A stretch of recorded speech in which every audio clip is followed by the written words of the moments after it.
Attorney Nicholas Kaufman. And then, meron pa akong mga kakausapin ng mga lawyers, no? Meron pang darating na isang abogado. I-interview ko siya para sumali sa team.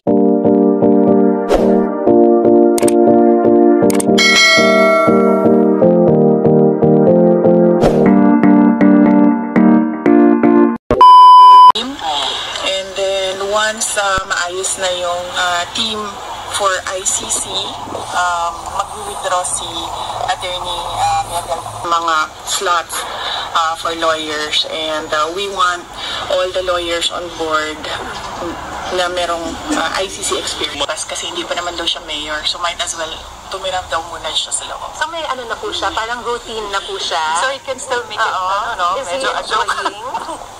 Oh, I have to tell you, he's charming. Paano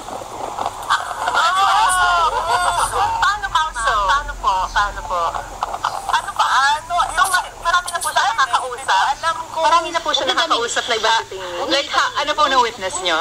He's very friendly with people inside. So, mayroon na silang banter eh. So, makakita niyo mismo may exchange na sana. No, hindi kami allowed. Doon lang kami sa visitors center. So, sabi niya, ano daw, wala din naman siyang ginagawa pa because he's at the moment gagawin dito unless gusto daw nilang sumama doon. So, VP. Susundin niyo po yun? Sumama. Pwede magtanong. Ay, pwede mo tanong, VP? Yes, ma'am. Opo. Ano sa ka makaano? Dili sa ka or muli na kang Pilipinas? Ako lang sang isahon ang mga abogado, i-meeting na ko sila. Magsabot mi kung unsay buhaton. Pagkahuman, kinahanglan na umuuli sa Okay, salamat. Ma'am, madami po nagtatanong ng mga Pilipino kung pwede daw po makapagpadala ng pagkain sa loob. Iyan ang hindi ko natanong sa loob. Baka pwede nilang tanungin, pero top of mind answer ko, ma'am, baka hindi yan sila pumayag kasi it's a security risk. They will answer for whatever will happen to the former president inside the detention. Tuloy po yung pagiging mayor ni, Oh, yes. He's looking forward actually na mag-mayor. Kaya nga sabi niya kanina, sabi niya, hindi pa naman ako mayor, so dito lang muna ako. So, hindi po yun maapektuhan yung kanyang candidacy of him being here? Oh, he's only an accused, and an accused is presumed innocent until proven guilty. So, Yes. masyado pa tayong malayo doon sa he's a convict. So, the target is to bring him home before the elections? The target is to bring him home today, pero as we all know, it takes a lot of paperwork.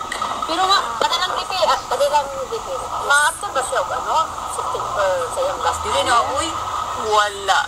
Dili pa ko makatubag-ana karon. Dili mo ganahan nga din siya sa inyo, ha? Hindi mo ko taga-Sweden. Taga-Sweden ka, so pamalhinon sa natos. Pwede ko sa Sweden, Imana ko siya. Pwede. Sa illegal Manila pag-alis, kita ko sa bahay. Yes, ma'am. Illegal. Malaki ko sa land na. Wala na kasama, VP. Until they put him in the plane. It's illegal, ma'am. Tinuod na siya, ma'am. Kidnap siya, ma'am. No, we cannot do the ICC that it's illegal in the Article 59 of the So the place where he is specifically is still like a cell pero nasa hospital part, or is it a clinic? Or can you just describe it, ma'am? Hindi ko nakita. Ang kanya. Pero yung sinabi po niya sa inyo na parang clinic part po ba yun? Hospital part? Or yung pinakikita po sa ICC website na cell ng bawat detainee?